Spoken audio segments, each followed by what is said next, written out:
There are three very important sections in the appendix of your handbook, Working with Volunteers, that you should become highly acquainted with. Those are the Volunteer Standards of Conduct, the USO Volunteer Agreement, the USO Volunteer Policies and Procedures. We'll start with the Standards of Conduct found on pages 21 and 22 of your handbook. Not only should you be familiar with these standards, but you should ensure that each and every one of your volunteers knows and understands their responsibility to follow these standards. Failure to do so could be grounds for disengagement from the volunteer program. So let's take a look at those standards. Mission and values first. The most important goal of the volunteer program is to fulfill the mission of the USO. Volunteers should look to our mission and values to guide their volunteer service and assignments. Gifts, fees, and gratuities. Volunteers may not accept gifts, fees, or gratuities for their service with the USO, except for the recognition provided by the USO itself. Confidentiality. Volunteers who are exposed to confidential information, such as names, contact information, budgets, donations, etc., are expected to retain the confidentiality of this information. As a supervisor, you should make clear in outlining the volunteer's assignment that information is to remain confidential. Financial benefit.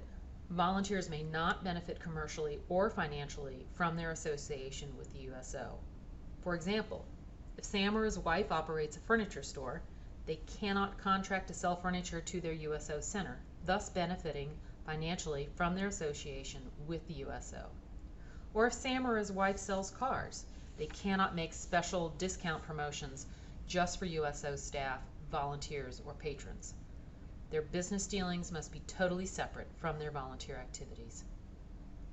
Influence. Volunteers may not influence laws, legislation, or other business on behalf of the USO without full approval by the USO. USO Ambassador.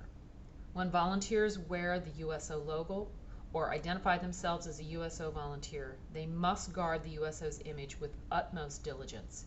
It is critical that their actions, words, and appearance always portray a positive image of the USO. Representing the USO. Volunteers may not represent the USO by speaking with the media, through social networks, writing to members of Congress, and other forms of public interaction without the expressed written consent of the USO. They should also remind family members that the public may view them as extensions of the USO community if they discuss the USO via social and other networks. USO brand. Volunteers may not use the USO logo, brand, endorsement, or property without the written consent of the USO. Promoting personal views. Volunteers are to remain neutral regarding their personal, political, and religious views. Remember, today's military and their families represent a wide range of views and religious affiliations. Our job is to make everyone coming into our doors feel welcome. If a volunteer would not engage in a controversial conversation with guests at their dinner table, then they should refrain from doing so during their USO duty assignment. Conflicts of interest. If anything comes up that doesn't quite pass the tummy test and feels like it might be a conflict of interest to a volunteer's service with USO, especially as regards the standards of conduct, volunteers should seek guidance from their center leadership or the director of volunteers. Respectful resolution of concerns. We're all human, so sometimes concerns arise that need to be worked out. Problem solving is encouraged, but both volunteers and staff are expected to work through their appropriate chains of command to resolve the issue as professionally as possible.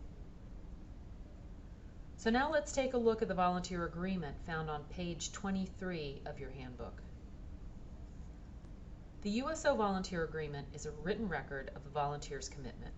Ideally, you or someone in your center should ensure that all volunteers have reviewed the USO volunteer policies and standards of conduct. Once this has happened, you should review the terms of the volunteer agreement, verbally and together, so you both know what is expected of one another. Both you and the volunteer should sign the agreement. You keep the original and you give a copy to the volunteer. If anything arises down the road, then you can come back to this document and review the understanding between you and the volunteer. USO volunteer policies. Please be sure that you have reviewed the volunteer policies with all your volunteers. I found that the biggest misunderstandings between staff and volunteers have to do with appearance and dress, food handling, and the standards of conduct. But in the end, you never know when you'll need the backup of the other policies. Well, you've just gotten the crash course on working with volunteers, so congratulations. Be sure to take time to read through all the tips in the handbook and look to some of the tools provided in the appendix to help you in managing your center's volunteers.